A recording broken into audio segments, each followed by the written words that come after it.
Thanks, Brock.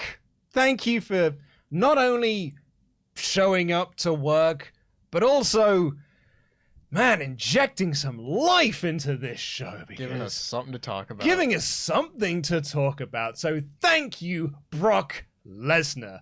Welcome to the Raw Review Podcast. Welcome to the WrestleTalk Podcast. I am Luke Owen, D.A.D., the Jam in the Jar holder, and I'm joined by Tempest. But for how long will he be your Jam That Champion? At least a little bit longer, Luke. You're not taking this one from me. You're not doing this to both of us.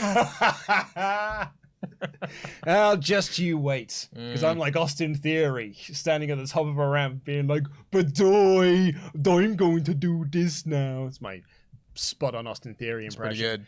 Yeah, I mean, he is called Theory.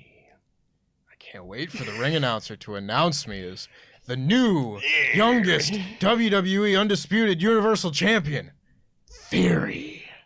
Right. Okay. Dumbest name. We're going to talk about Brock Lesnar opening up this show. And I'm going to address right here what Phil Legend has said, because this is a great point that I 100% agree with. You say injecting life, but it was the same promo for a feud that has been going on far too long. Oh, yes. Oh, yes. Oh, Phil, that is more correct than you have any idea.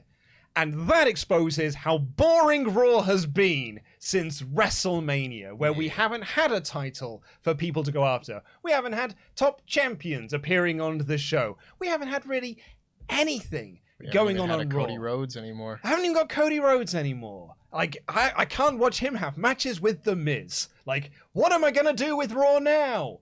So, Brock Lesnar coming out, and yeah, he did. Brock Lesnar promo. I've seen this promo before, because it's the same promo he was cutting before WrestleMania.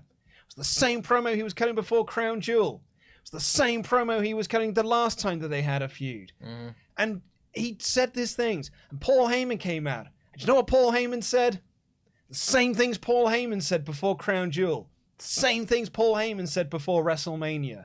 It's the same things Paul Heyman said on SmackDown. It's the same thing. Theory's the only new factor here. And all he did was come out and be like, hey, do you remember that bump I took at Elimination Chamber that wasn't very good? Yeah. We're not going to show you the full thing because it shows how it wasn't very good. And yet somehow, I came away at the end of this segment. It was like 20 minutes long. And I think it's helped by the fact he gave Otis an F5 through an announcer's table. That helps. Where that I was like, something happened on this show. Yeah, I mean, this show and every WWE show these days are reruns.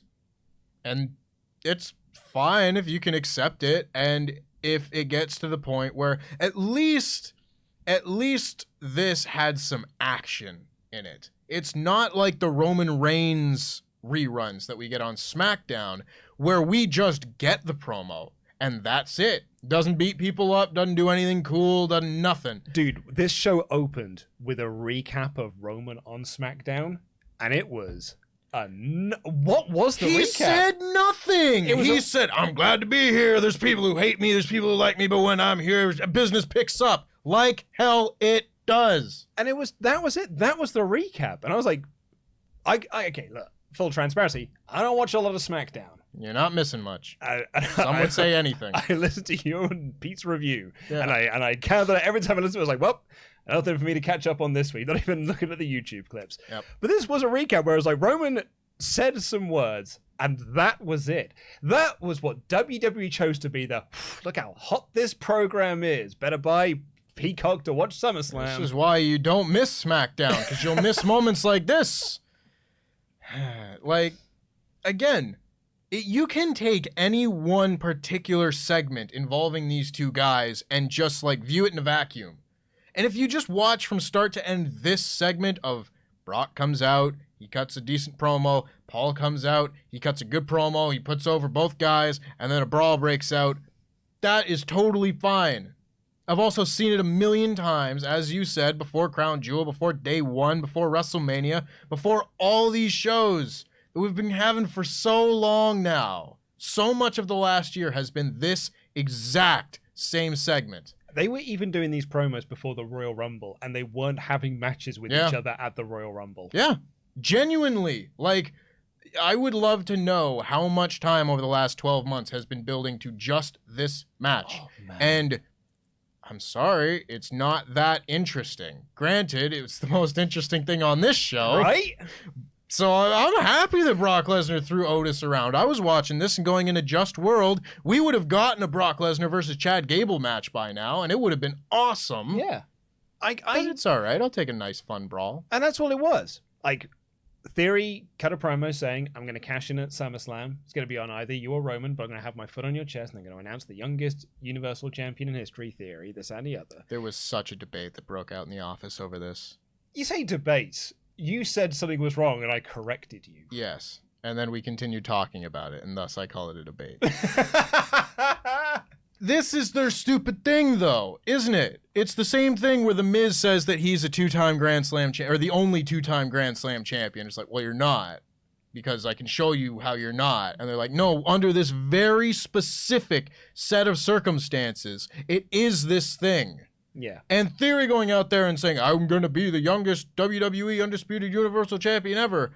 There's literally been one of them. Yeah. And he's saying it as if it's a significant thing. Like you're not supposed to question the fact that he's a heel and saying it's this. branding whatever. for him, isn't it? I hate it. He's the youngest United States champion. He's the youngest Money in the Bank holder. He's going to be the youngest this. That's enough, though. Youngest Money in the Bank is true. I don't want to be told branding and be like, well, that's not true. But it is true, Tempest. If he pins... Stop it, you WWE employee. If he pins Roman Reigns and wins the champion, he will be the youngest undisputed Universal Champion in history. Yes. By default. Because there's only been one. The two sweetest words in the English language. Default, default, default. Which is actually a better name than Theory. And it is. Oh my God. But then Alpha Academy ran out and they brawled with Brock Lesnar. Yeah. And Brock Lesnar just got this big smile on his face where he was like, fresh blood. Yeah. And he threw Chad Gable around and he threw Otis around. He threw some stairs into Chad Gable and then he put Otis through the announcer's table with an F5. And I was like, hot damn. That promo was nothing. Heyman's promo was nothing. Theory's promo was nothing. But I've ended this segment with a smile on my face and some life was injected into this show. All I want on my wrestling show is badass people being badasses and kicking ass. And I got that. Got that with Brock. And he's one of the few WWE babyfaces that will get the opportunity to do that. So it's part of the reason that I love Brock Lesnar so much. Yeah. He's great, and he gives me moments like this on this show that make me feel like I have a pulse again. Yeah, that's exactly it. Like, am I excited for the SummerSlam match? Nope. Absolutely not. Like, this didn't do anything to sell me on that match or be excited about their rematch. You've actually done more to kill my anticipation for this match that I didn't have a lot of anyway. In the SmackDown review, when you said the last time Brock Lesnar pinned Roman Reigns was 4 years ago. 4 years I was like, ago. oh no, you're right. They keep talking about Brock's the biggest threat to Roman. It's like, he hasn't beaten him in nearly half a decade. The last time he pinned Roman Reigns was WrestleMania 34. It was so long ago. Yeah. It was so long ago. We've had 2 different studios since then. Like, the last time Brock beat Roman Reigns was the cage match where it was like, well, Roman won, but they said Brock won. Yeah, in Saudi Arabia. And that was still over 4 years ago. Yeah. Why are we pretending that Brock Lesnar, like, has Roman Reigns' number and Roman Reigns needs to be concerned about it? I don't get it. Yeah, I so don't get it. I ain't excited for the SummerSlam match. This did nothing to excite me about it, but given how bland of a show Raw has been, like, I feel guilty when I do my edited reviews of this. Because honestly, when I'm doing my recap, I'm just like, yeah, there's a show. Mm-hmm. Like, I feel like I need to be giving people more. Like, I should be like trying to, inject some life into my own review.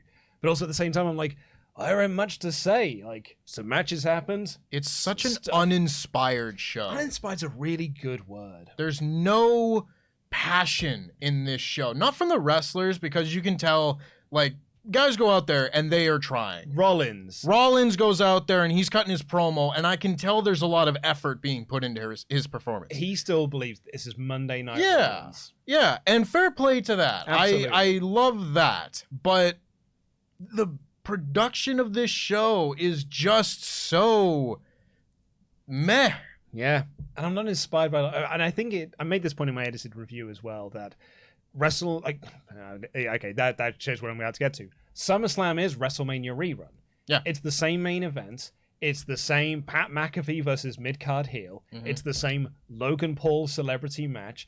And now we're looking like we're getting Becky versus Bianca again. So there's another WrestleMania rerun. And the only other match that they've announced is Street Profits versus the Usos, which I literally just saw at Money in the Bank. Yep. So I'm going into SummerSlam being like, what am I supposed to be excited about here, other than the fact that you're telling me it's the biggest party of the summer? Yeah. And this is where it gets a little bit confusing for me, because for years, SummerSlam kind of was that. Like, hey, we're going to do like people are going to come back together in their storylines by midsummer, and maybe the ones that'll carry on will go through the rest of the summer. We'll see. Like Undertaker, 2005 is like a good example. I think like Randy Orton and The Undertaker would wrestle there. Mm-hmm. Brock Lesnar and Kurt Angle had the rematch at SummerSlam. There were a bunch of different years where like at least the top match or two would have their return match at SummerSlam. And that to me is fine if you give them a new emotional significance to be having that match. And I think they're doing that fairly well with Becky Lynch and Bianca Belair, because I like Becky Lynch's promo on this show, which we'll get to. But everything else is like, we're just doing it again. Yeah. And that's not good enough. No, not for me, it ain't. But anyway, what did you think of the show? We'll be reviewing the whole thing in full once we got through some of your Ultra Chats. Join the conversation, WrestleTalk.com/support. Get your thoughts heard. And we are kicking things off here with, 2 whole chats about it. Jack Nichols saying, hey, I hope you peeps are doing great. Lesnar was great, but imagine if WWE had spent the last 2 years building new stars and developing characters so they didn't have to rely on him instead of dick-arsing about and releasing competent stars. Never mind. I have a real thought about this as we get to the main event of this show. Oh, yeah? Yeah. Oh, we'll save that for then. Riot DR says, hey-yo, not a fan of the term, but I am a Chad Gable stan. Ergo, I am torn. The beatdown was fantastic, but it was my boy Gable. Alpha Academy is just there to remind people Brock Lesnar is strong, to serve as Bebop and Rocksteady to Austin Theory. Aww. I mean, okay, there's worse people to be. Indeed. I feel like this is as close as we'll ever get to Brock Lesnar versus Chad Gable. So, like, I will take some solace in that, but also just give me that match. Charlesburg, last week, Luke mentioned how nobody in the office would play Shredder's Revenge with him. That remains true. This is unacceptable, and someone needs to play the game with him. It's not nice. Luke, who is your favorite character? For me, it's the same as when I was a kid at Team Donatello. Charles, it's the same for me as well. I am Donnie all the way. He's got that reach. It is still a tremendous game, but I have literally played it twice. I played it once on my Todd, and I played it once with Andy, and that was like 2 days after the game came out. And it's been like 4 weeks or so, and I have not picked up the game since because this office is still playing Fall Guys. Just let's get the Switch in here, and we'll play Mario Party on our lunch breaks. We can play Shredder's Revenge. It's literally right there. They have to bring a Switch in for this. I'll do that too. I'm not the problem here, Luke. I'm open to change. You say this, Tempest, but everyone says this. Every time it's brought up on a show, Sullivan has said this. Peter said this. And they were like, yeah, that's cool. Every time we sit down to lunch, what are we playing? Fall Guys. Well, yeah, I don't pick up the controller. I'm not making that decision. So what we're saying is Adam's the problem. Of course. Adam and Terry are the problems. Let's pick on them. They're not at work today. Bart Viking says, can we please remove Tempest from the post-SmackDown show? You all love Tempest, but the man looks like he's being held hostage in the same show every week. Let someone who will appreciate the greatness of SmackDown do the show. Naturally. Yes. Instead, let's have him review Raw, too. In the span of 7 days, you have reviewed SmackDown, NXT, and Raw. Within the last 7 days, I've done every podcast. Oh, yeah, you did AEW I did as AEW well. And I did NXT. Utility player. Yeah, bro. And lastly now for Joe Strikes. I said this during the Money in the Bank review. Theory would cash in to be the youngest to ever do it, and Luke laughed at me saying it's not going to happen. I still believe it's going to happen for McIntyre or Finn to win in the UK show for a moment. So I've got to try and remember what Joe said here. Oh, I think Joe was talking about how like Theory cashes in and then like Drew wins the title at Clash of Castle or something. And and he said Finn Balor. The reason I laughed is because it was the idea that Finn Balor is going to win the world title. Right. I mean, unlikely. McIntyre winning is way more likely than Finn Balor winning. Poor old Finn Balor. But I still don't even think it's going to happen there because I don't think Theory's cashing in at SummerSlam. I don't think so. I think either. Bobby's going to beat him up so bad in the match that he is taken out of the building and taken out of the arena to remove the element of will Theory cash in. And all this is doing is just to try and add intrigue into a match that has zero intrigue going in. I think you've hit the nail right on the head there, brother. Thank you, dude. Right, let's get into this main show. Continue getting in your Ultrachats to WrestleTalk.com/support. We'll read out every single one of them above the $5 level. And hey, while you're here, if you haven't already, please do click the subscribe button. Press the little thumbs up icon as well, because it massively helps out. In fact, all 900 of you watching, why don't you press that thumbs up right now? Every single one of you. Do it right now. Thank you very much. So, yeah, we had that recap of Roman on SmackDown, which was nothing, and then we had Brock opening the show, which was fun. Our first match came nearly half an hour into the episode. Sounds like Raw. Like the bell rang, and I was like, man, half an hour has passed of this show. And it's Rey Mysterio versus Finn Balor. Amazing that this is a first-time ever matchup. Boy, ain't it? Like, I saw, like, the graphic came up, and it was like, up next, Finn Balor versus Rey Mysterio, and I went, I would want to watch that. That's like, I would book that for like WrestleMania or SummerSlam or like a really big show. Like, I saw those two names next to each other, and it reminded me of like All In when Ibushi and Rey Mysterio get in the ring and everyone just gives them a standing ovation, because that's a big deal. Because you can make these things a big deal if you just treat them like it. Well, we'll get to Ciampa in a bit. Yeah. Like this was one of those times, like, so Priest cut this promo, hey, it's 20 years of Rey Mysterio, and where was his show? Like, where was his celebratory show? Nonsense. You can't have, it's not your 20th wedding anniversary if you get divorced for like 5 years in the middle and get remarried. Well, that's why he hasn't had a show. That's Right. why he had the celebratory show, because he left. He got fired. But yeah, so like, they showed footage of them attacking Edge, and Balor cut this promo. And I just wrote my notes here. Why is it that Balor feels really cool in NXT, but he's a lame heel on the main roster?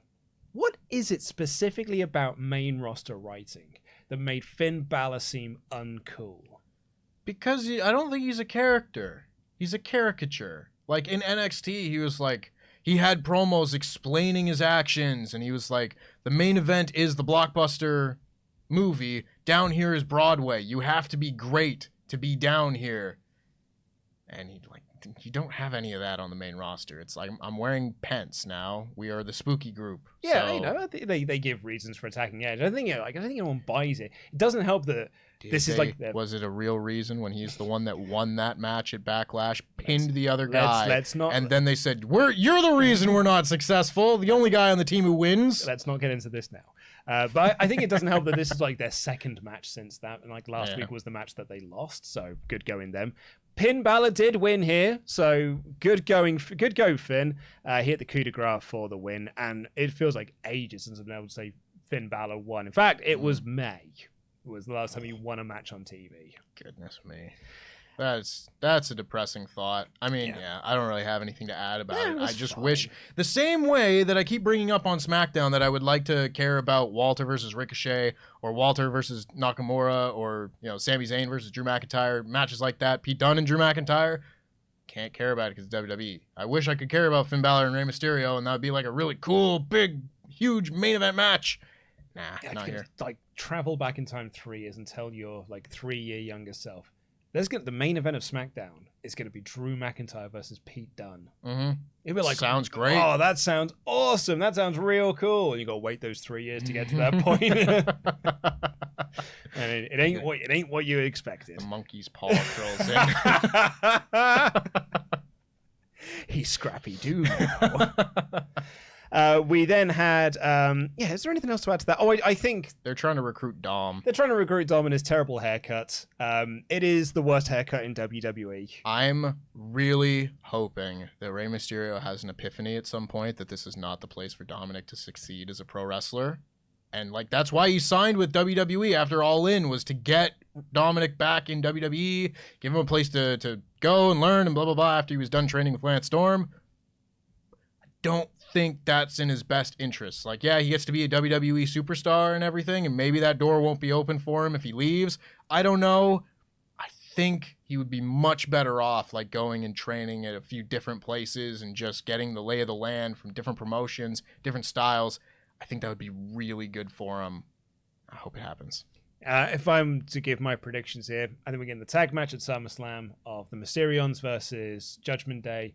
Dom turns on Rey there, and that's where we get our Edge return, and we have the reuniting of Edge and Rey Mysterio. Because like Edge is in his reflective mode. Yes. Like all of his spooky promos that he's doing is sort of like looking back on his career. So he's got beef with Judgment Day for kicking him out, and you know, re-tagging with Reg, and those two will be, you know, former SmackDown Tag Team Champions. Yeah. WWE Tag Team Champions. Do apologize. I believe are the Raw Tag Team Championships. Are they really? Yeah. Oh, the lineage. Yeah, the lineage goes back that the Raw tag belts are those belts. So even though those were the ones on SmackDown. We had Bianca Belair versus Carmella for the Raw Women's Championship, a rematch of Money in the Bank. I thought during this match that, man, we have got a bit of a dead crowd here. Like, I think Brock Lesnar, like, everyone was really excited to see Brock, but like, whatever Brock did, it sort of killed off this crowd. And then I thought that until the final match when everyone came alive again. I was like, oh no, it's just they're excited for a handful of people. And unfortunately in this match, they weren't into Carmella as a threat. So they gave Carmella some like really close near falls to win the title. Good offense too. Good reversals of big moves. Yeah, and she hits her super kicks. And again, on the commentary were like, oh my God, that was so close. They were trying to make it big, but the crowd... Commentary was one of them. Yeah, and the crowd were like, nah, I don't buy it. So they didn't really get into the match much. And Becky Lynch opened this match by cutting a promo saying that she wants the match with Bianca Belair at SummerSlam. And at the end of the match, they telegraphed that this was going to be a count-out victory because they had the referee shouting as loud as possible that he was counting. Mella and Belair brawl. Bianca Belair throws Mella back into the ring. She goes to get into the ring, and Becky Lynch grabs her leg. And Bianca turns to her and goes, what are you doing? What are you doing? She gets off the apron to be like, what are you doing? While the referee is going, 8! 9! What are you doing? And she got counted out for her That's my troubles. leg. That's not your leg. And that was it. And so Carmella won via countout. Yeah. She grabbed the belt, she posed with it, and then Bianca Belair laid her out after the match. So who's the real winner? It's Carmella. And I felt like this was supposed to be the exclamation point on the Bianca Belair Carmella feud. Right. That was my understanding. Like, we end this one here, and then we restart Becky Bianca, which, by the way, I still think is far too early to be running this back. I'll get to that in a second. But if anything, this made it feel like we're heading towards a triple threat feud. Yep. Don't like that. Yeah, I'm not into Becky Bianca because I've just seen that for an entire year, save for like the last month and a half. Yep. So I'm not ready for this to be run back yet. Like, I agree with you. Hey, you know, this big match at WrestleMania would do as a big match at SummerSlam. Problem is, they were also feeding from SummerSlam last That year is a big caveat to WrestleMania. that. They had like countless matches and stuff. So I've seen them do this feud and this storyline. Having said that, I'm into it way less with Carmella involved. Because at least if it's just those two, I can get a great rematch from WrestleMania that was a banging match, like probably the best match of the weekend that didn't involve Johnny Knoxville. Which was the match of the weekend. Of course. That's one of the matches of the year. Absolutely. According to our list on PFK.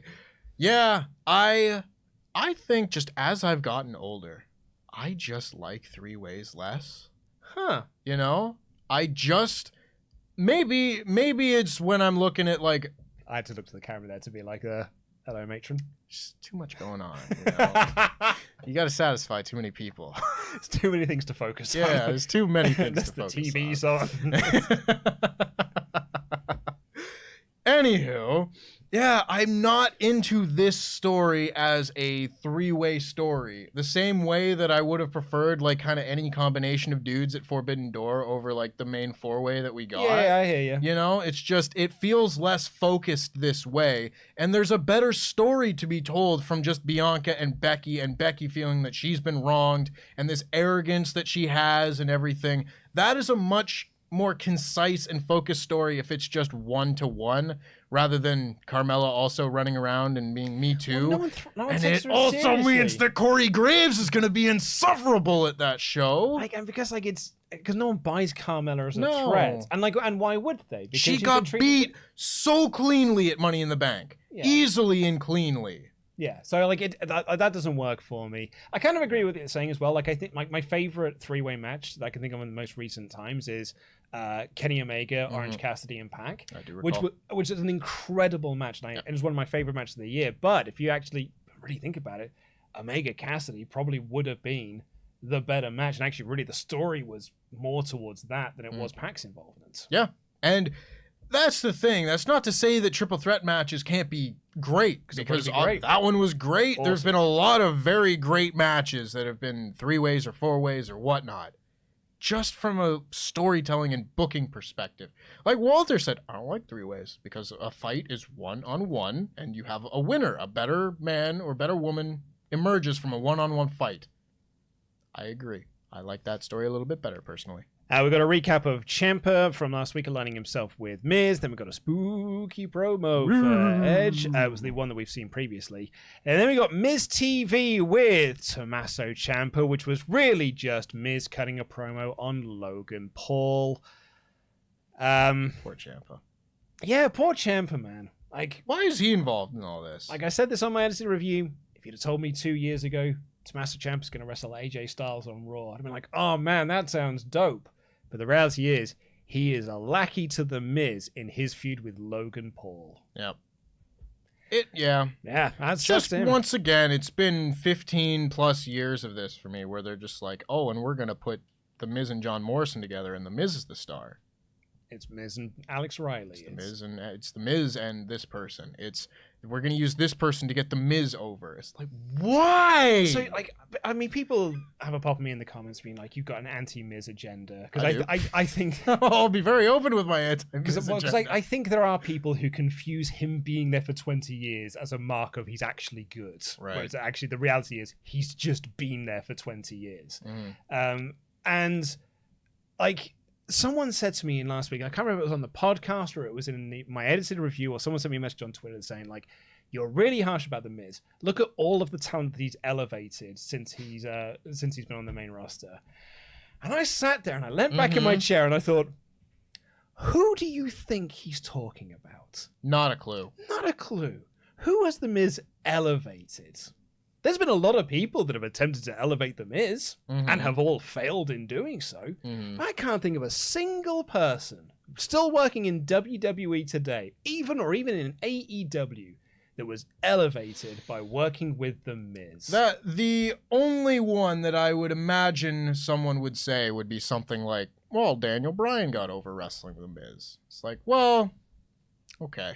But that, again, is WWE knowing that they're bad. Like, using their own terrible storytelling as a crutch to be like, look how good at storytelling we are. Because we've paired the greatest wrestler in the world with this chump over here, The Miz. That's here to annoy you wrestling fans. Yeah. And then Brian gets over in spite of that. Right. And then they can turn around and be like, and The Miz helped elevate him. Exactly. It's like, I think he would have been fine. He'd have been absolutely fine. I think he would have been fine. So it's not even so much that they're like, they've still got Miz on TV doing whatever he's doing. He's going to wrestle Logan Paul. That's fine. I think that's a perfectly fine spot for him to do at SummerSlam. I'm sorry, because a few people are addressing this comment. Damien Sandow got himself over. Okay. Sandow in that partnership, Sandow elevated himself. The Miz did not elevate Sandow there. No. Where is Sandow now? How did that work out for him? How was he elevated afterwards? It's not he's on TV interacting with The Miz and is therefore being elevated. Elevated means you're higher than where you were before. He was money in the bank. Like fired afterwards. He was taken off TV for a year. He was Macho Mandow for a month, and then they didn't see him again. He was Money in the Bank previous to that. Yeah. So anyway, yeah, you're right. Like, he's got this match with Logan Paul. I'm sure it'll be grand. Yeah. I couldn't care. I just don't need Ciampa to be involved in it when he could actually be something. And nor AJ. No. Because it's going to be AJ and Logan. Yeah. At SummerSlam against Miz and Ciampa. Yeah. And I feel there's just like two real good guys that has been dragged into this nonsense. Yeah. And I feel like it's a way to extend this Miz Logan thing out. So we'll have another match between them, probably in Saudi Arabia, where they'll do the singles match there. But this was a tag match here with Ezekiel teaming with AJ Styles to take on Ciampa and the Miz. And boy, was this match just fine. Without Kevin Owens, Ezekiel is nothing. He's a dude. The He's just joke a is dude. that he looks like Elias. That's it. And if you don't have Kevin Owens there, and now that we know that he isn't Elias, the joke doesn't land anymore. It's like, okay, what do you want then? So he's just a guy. Yeah. What is your goal? What's your motivation? Where are we going with this? It's the same thing with like the fashion guys on SmackDown where it's like, it's a funny joke. You told it now. Yeah. What's the next part? And it's like, no. You get it. He's Elias's brother. Hey, did you get that he's Elias's brother? And they just keep telling the same joke over and over and over again. Like, yeah, I get it. See, you could probably do a little bit more of something with this with like a better wrestler. Mm-hmm. That's not to say that like Elias is a bad wrestler or Ezekiel's a bad wrestler, but it's like he's kind of one-dimensional. He's never been like a super worker or anything, so it's not like he can carry his performances with this weird thing. It's like, okay, his weird character is the whole thing. The other name that's coming up in the chat there is Bad Bunny, because as we all know, Yes. Bad Bunny was a nobody Before in he this wrestled world The Miz. until he wrestled with The Miz. Yeah. Yep. That's it. Thanks to The Miz, he's finally selling some records. Because it was a rough couple of years with Bad Bunny prior to that. No one knew who he was. I saw those tweets. Anyway, we haven't even got to the crux of this yet, which was the terrible finish. Yes. So in the finish One of many. if you have not seen Raw yet, AJ Styles had The Miz in the calf crusher, and Ciampa ran in and he broke that submission up, and the referee looked at this and was like, DQ. I love when they do this. And by love, I mean hate. And so this is a quote unquote secret rule in WWE, but it's a secret rule that only ever comes out every now and again, which is like, there's this unwritten rule in WWE tag matches where you have a limited number of saves that you can do. So if you jump in and do a save, that's 1. If you jump in and do a save, that's 2. And I think you can get like 3 strikes or something like that. And if you jump in and break up a pin more than 3 times, then you get DQ. I mean, in the one great instance that this has ever been used, like the NXT match with Undisputed Era and Mustache Mountain, it was 1. You get one break up a submission, break up a pin attempt. And that's why Tyler Bate had to stand on the apron. Oh, was it Tyler Bate was on the apron, or was it the other way around? I think Bate was on the apron and throws in the saved towel. his mentor with the bad knee. Yeah, like, you can't have a secret rule. No, it has to be a rule. Particularly when I literally just watched the Street Profits versus the Usos at Money in the Bank, where they were diving in left, right, and center to break up pins. There's also apparently some sort of secret rule when it's like a legal man can attack a not legal man, but an illegal man can't attack a regular participant and all that sort of thing. If you say so, there is. Like every so often, like there was, I don't even know when or the circumstances of this, but like Big Show pulled John Cena's leg out of the rope when they were both in the match, and they were like, "Yeah, that's a DQ." And I think it was like the main event of Raw, like, you know, probably 2012 or something like that, and everyone was like, "What was this finish?" Like Big and Show, we're still getting it. Big Show putting his own foot through a table and losing a tables match. That was brilliant. I will hear no slander. That's my favorite table match finish ever. Big Show's That's hilarious. That's a thing is, genuinely I good can't moment. get into that finish because I was there during the 2000 period when like Jeff Hardy would clatter himself through a table and be like, well, it's not the end of the match because they'd have to do an offensive move through the table in order for that to be the finish. Well, that was an offensive move. He didn't just step. Cody drop kick. He was like doing his step over the top rope deal, and Cody drop kicked his leg, and he stepped backwards, so it counted. No, it doesn't. Tempest. It did though. You WWE employee. It did though. Anywho, it was a bad finish. Riddle and Lashley had a chat backstage about Stranger Things, I guess. Yeah. This is what happened in this segment. Riddle goes up to Bobby, and Bobby's like, "Oh, I'm gonna make Theory pay." And I was like, "For what? You beat him at Money in the Bank. Like, you beat quite handedly. You beat him at Money in the Bank." He's like, "Oh, I'm gonna make that Theory pay. I'm not sure why." And then Riddle's like, "Hey, do you want to watch Stranger Things later?" And Bobby Lashley doesn't go like, "What are you talking about, Stoner?" or like any wacky thing. He just goes, "No, I've already seen it. I've already seen it, but thanks for the offer. I'm gonna go warm up now." And Riddle's like, "All right, cool. Okay, I'll see you later on then." So odd. Like, again, they're Sims. actual dialogue. Yeah, they're Sims. Oh. Alexa Bliss and Asuka took on Doudrop and Nikki ASH. This was a match. Sure was. I got nothing. Bliss and Asuka won. I'm not sure why Nikki and Doudrop are heels. Or what they're doing. Like Nope. they started a story that like they were trying to get Nikki more serious. And they just haven't touched that for about 2 months now, but they're still a tag team. Got nothing.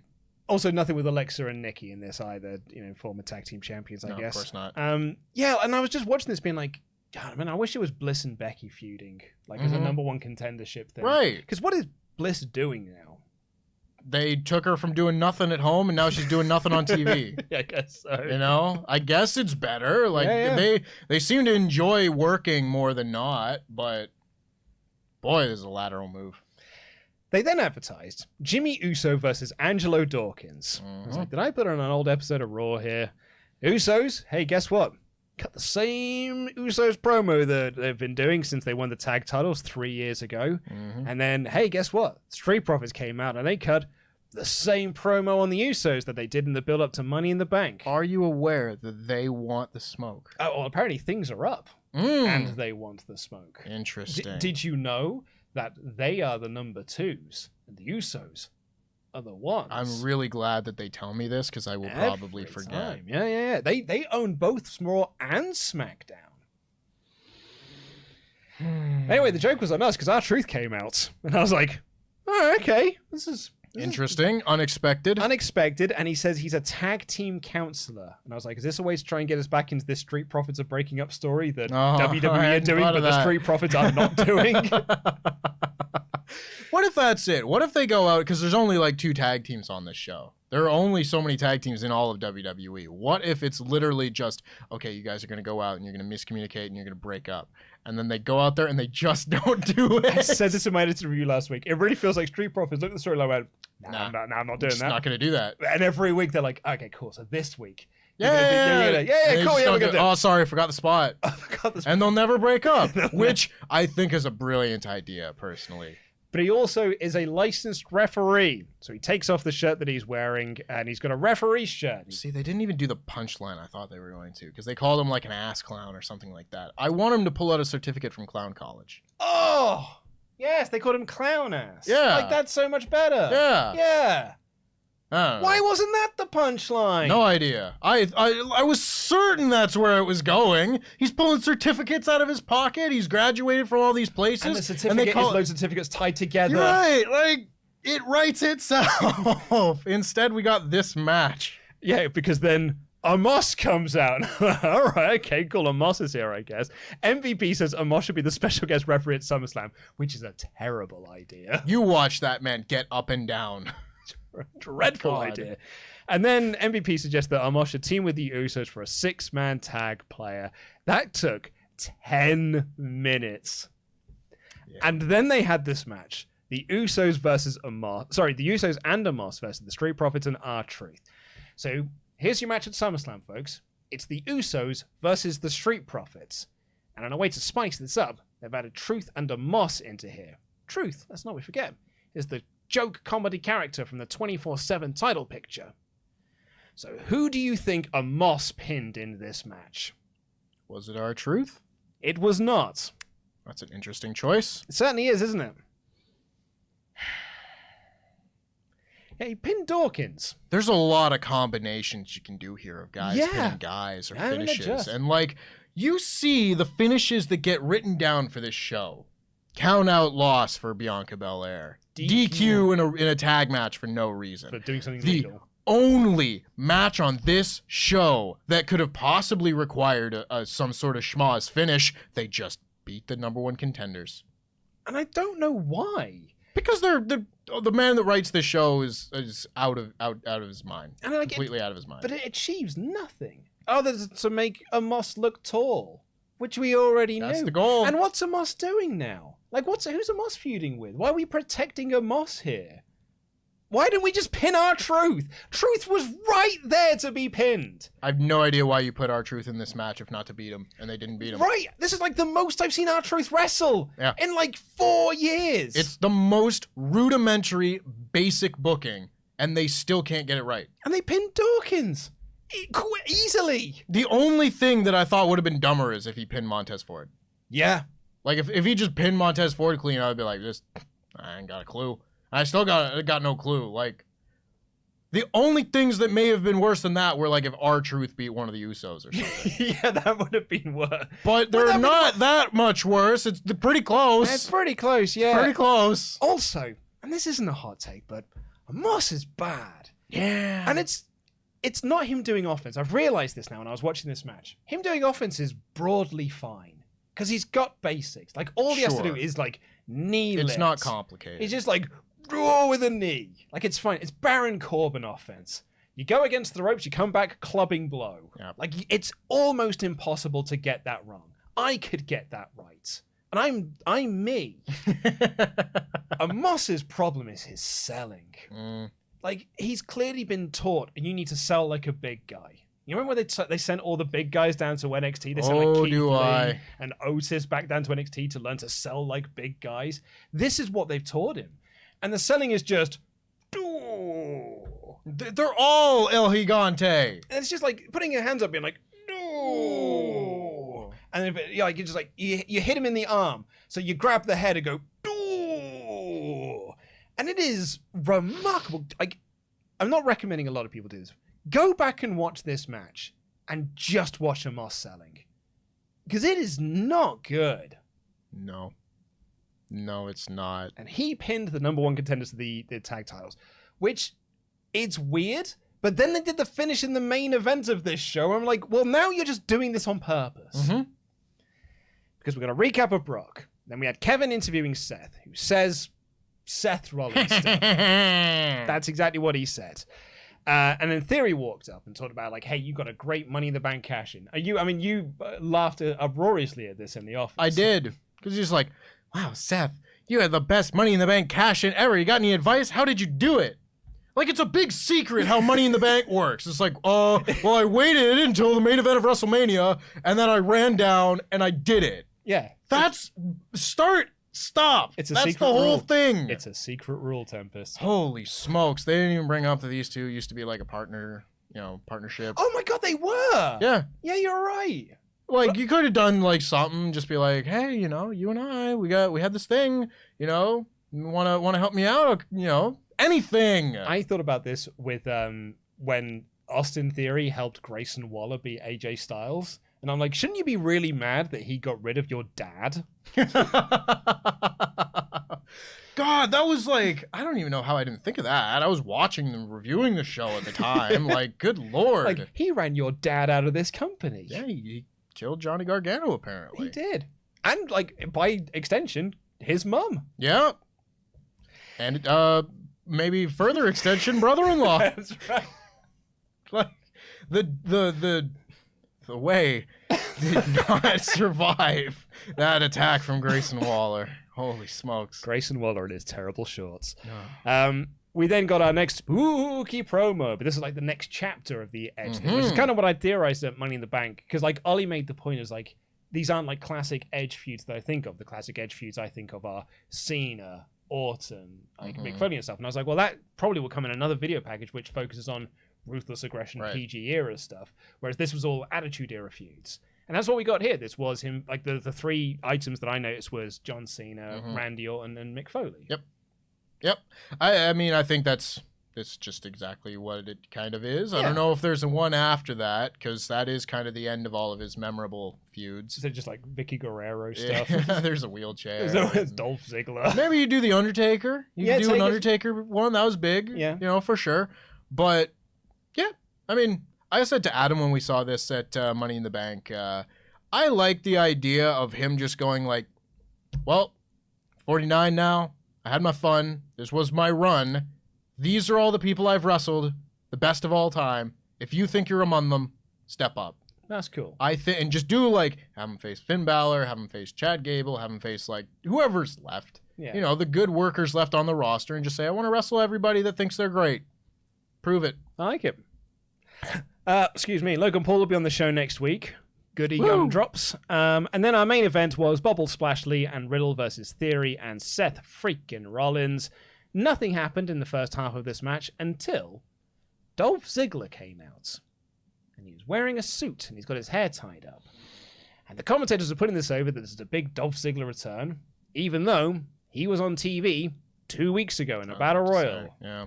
And he was on TV 2 weeks before that, or 3 weeks before that, with Bobby Roode, no less, starting a feud with Omos and MVP. And he was babyface at that point. So, if you're keeping track, he went to NXT as a heel, and he won the NXT Championship, then defended that remarkably against Bron Breakker at a NXT pay-per-view, then lost it to Bron Breakker on the Raw after Mania, right?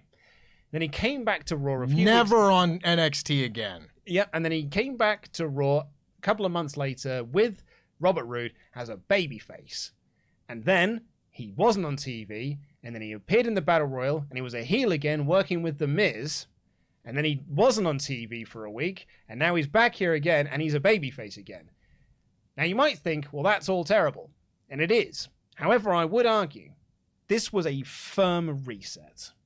Like the other ones, the other ones felt like you're here, so we just need you to go out there and maybe do something. Mm-hmm. This was an actual no. Here is a new character now. Right. Those were extra roles filled by Warm Body. This is a story for Dolph Ziggler. That's it. This is a Dolph Ziggler story now. So this was a reset button. This is a new character, I guess. And he's starting a new program with Austin Theory, which I guess will take place after SummerSlam because I guess he's already booked up for SummerSlam against Bobby. It's a three-way feud. Awesome. Three-way for the U.S. title. All right. And I guess the story here is that like Dolph is, everyone talks about Seth's great cash-in, but no one remembers my great cash-in. I've got the greatest cash-in of all time. According to Meltzer, like the reason why we're doing this is because they want Austin Theory to be their next guy, and you give him the NXT treatment. If you come up from NXT, who'd you feud with? Dolph Ziggler, because he's been there for 20 years and he just knows how to do this. So you put him on the road together, you wrestle him 7 times a week, and at the end of it, you can do the Dolph Ziggler match. And Dolph Ziggler, it's what they used to do with X-Pac back in the day. During the Attitude Era, if you came from WCW, you got put in the ring with X-Pac. If X-Pac can get a good match out of you, got put in the ring with Road Dogg. Road Dogg couldn't get anything out of you, you're probably on your keister. Jericho managed to survive it somehow, even though he had bad matches with both of them. Then they just put him in the ring with Bob Holly to beat the piss out of him. Sandbagged him with China. But that's what they're doing here. They're just putting him in there with Ziggler so he can, quote-unquote, learn how to work. Sure. Here's my issue with all of this. You know how, like, at the end of the 2000s, we were starting to hear a lot of like, well, we need to start building new stars because so-and-so isn't going to be on forever. The Triple H's, the Shawn Michaels, the Undertakers, those type of names. Where these guys are going to start to get, ushered out the door. Little did we know that Undertaker was going to stick around for 14 more years. And Triple H for that point. He was champion 6 years later. Yeah, I know. But in theory, these things were supposedly wrapping up. Shawn Michaels wasn't long for the wrestling world. And you get a few years past that, and you get to like 2013, 2014, and we're now like Daniel Bryan gets hurt, and CM Punk quits, and now like the stars that you'd lucked into have both been taken off the board. And then it's really like, well, we need to make these new stars. And now here we are even further down the line, and instead we've still never made these stars, and now the star that we keep bringing back is Dolph Ziggler. And that is your big go off the air angle. After the last 15 years of how you've treated him, how you've presented him, he's now your big star, big angle guy. That's really bad. But I think it's Miz effect. Yeah. He's been there for so long. People are like, oh, he must be a star. He's been there forever. The 1.5 million people watching think that now. Yeah. That's it. Well, yeah, that's all right, I guess. And the ones that all stopped watching disagree. Well, yeah.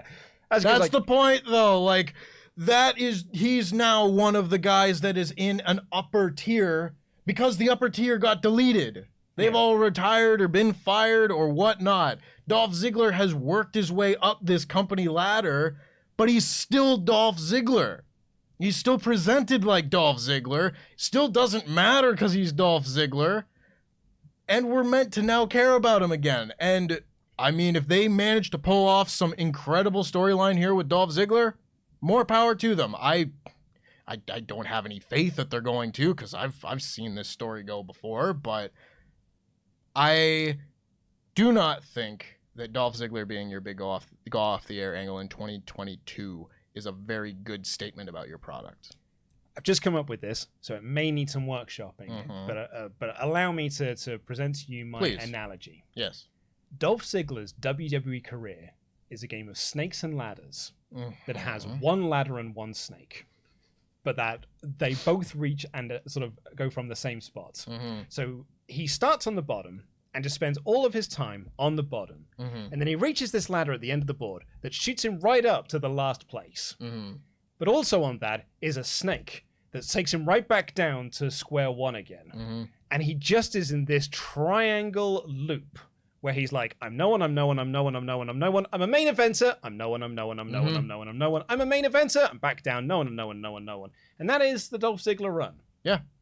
And I would argue that's not a good way to book a top star. No, I wouldn't either. And, he was NXT champion not that long ago. Anyway, that was the show.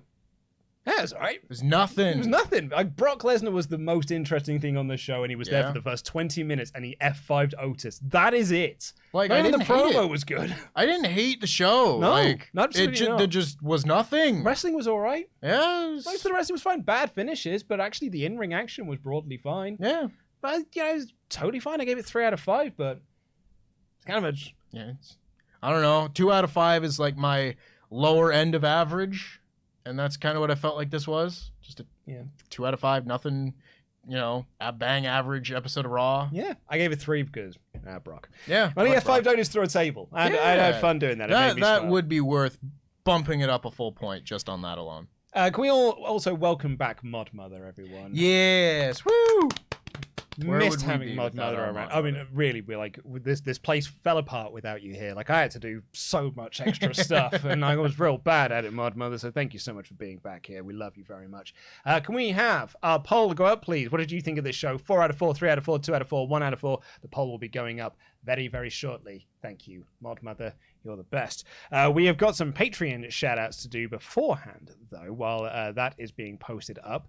Let me quickly fill for time while I get them. These are for our $25 and above backers on Patreon. So if you want a fun wrestling nickname read on a show just like this one, make sure you go over to Patreon where you can subscribe at the $25 tier and get one listed out just like this. Indeed. Also, the poll is now finished for WrestleTalk Extra. Ooh, yes. And this month, it's me and Tempest doing the review, and we will be reviewing WCW Bash at the Beach 1996. A show that had nothing of importance on it. Nope, I can't think of anything important in wrestling history that could possibly have happened on that show. Nope. Nothing. It'll be fun. Possibly the most pivotal pay-per-view of the 90s. I mean, probably, I would say... Top 2, I'd say. That and Survivor Series 97.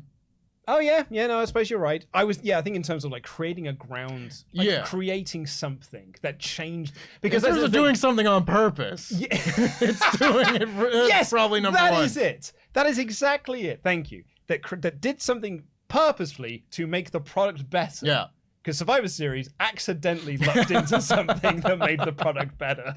But like 96 was actively designed to make a show better. So you could make the argument of like, the last 3 really big pivotal pay-per-views, probably 96, Bash at the Beach, Survivor Series 97, all in.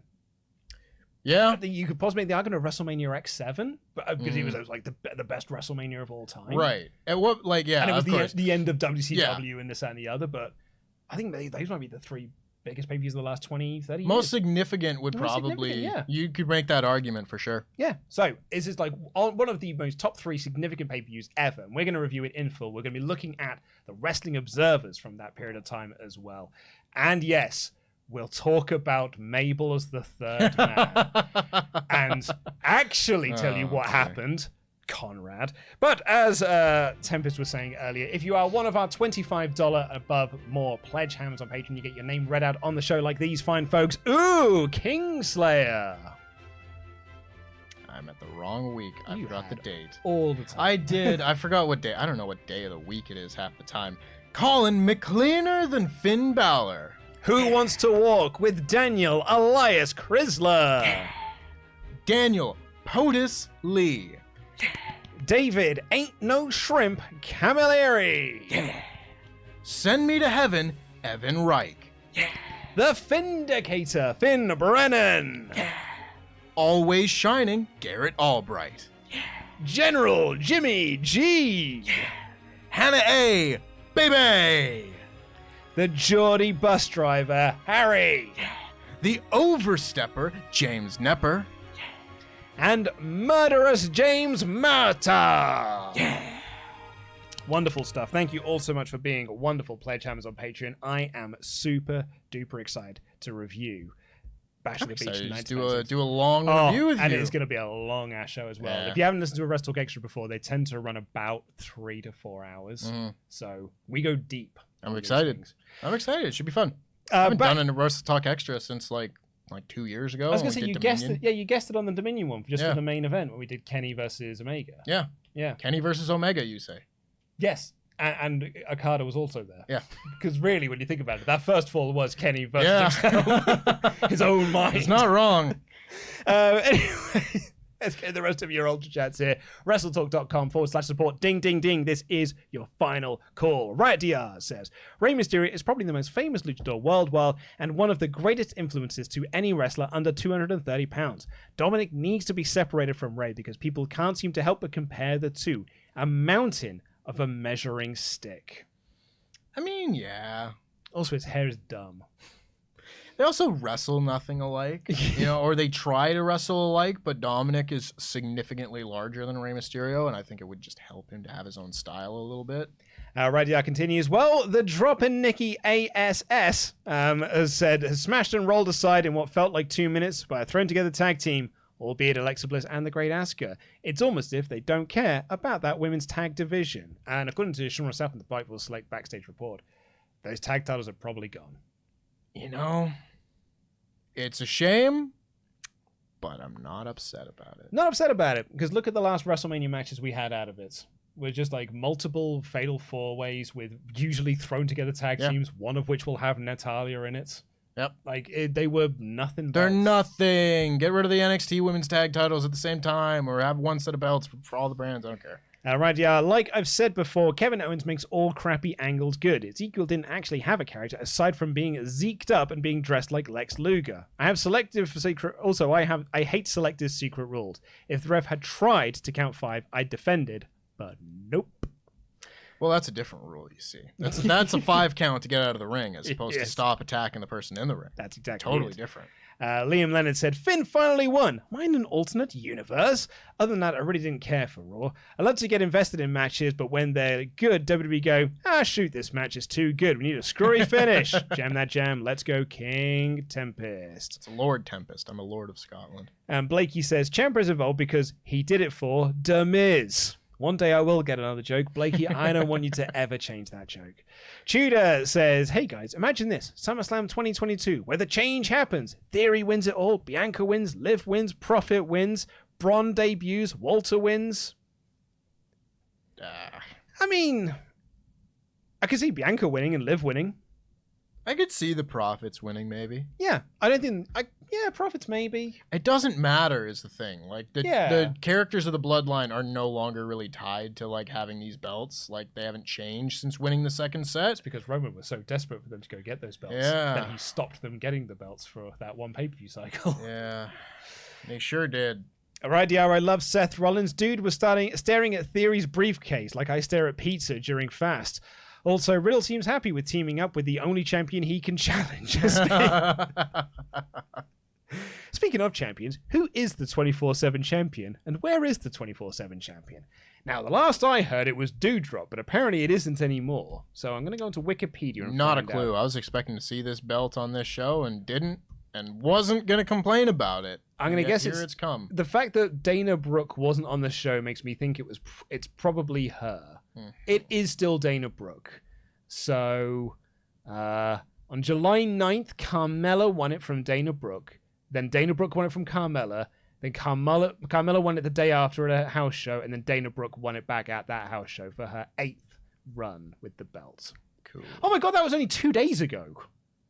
Yeah, this thing's just happening. Carmella's in a feud with Bianca Belair on TV. Like, why are you doing house shows where she's winning the joke title? Why would you pin the Street Profits? That's true. Dana Brooke also is now, she's got the second highest combined days as champion. Wow. 218 days combined as champion over 8 runs. I love that Rob Gronkowski's still number 5 on that list. Just took it and left. Yeah, I love also this from Wikipedia.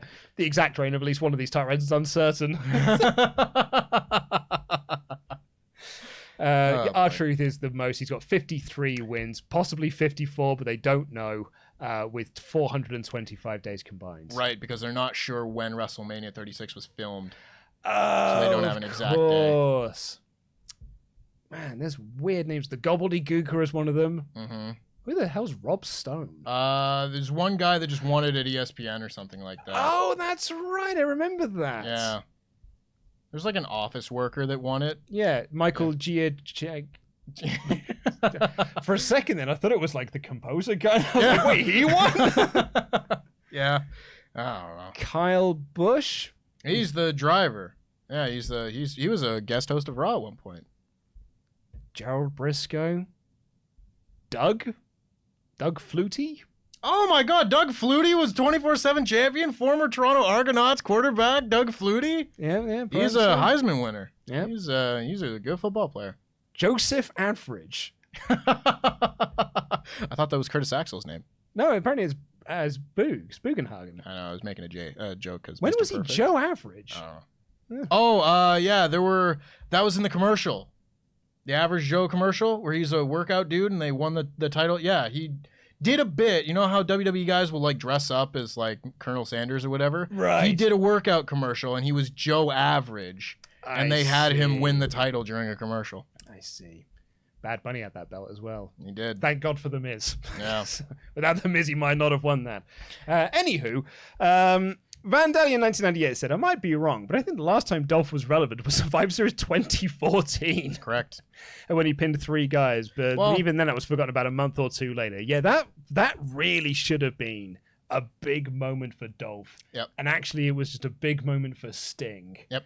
So he could lose to Triple H at WrestleMania, so Triple H could have a big moment. I would argue the last time he was relevant was No Mercy 2016 when he beat The Miz for the Intercontinental Championship and like the great match that they had, one. See, the thing is, like, I look at that match.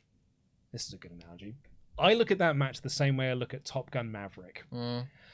Top Gun Maverick is annoyingly good in that it actually makes the first movie retrospectively look good. Yeah. Because Top Gun's not a good movie. But Top Gun Maverick is so great. It has retroactively made the first one look good.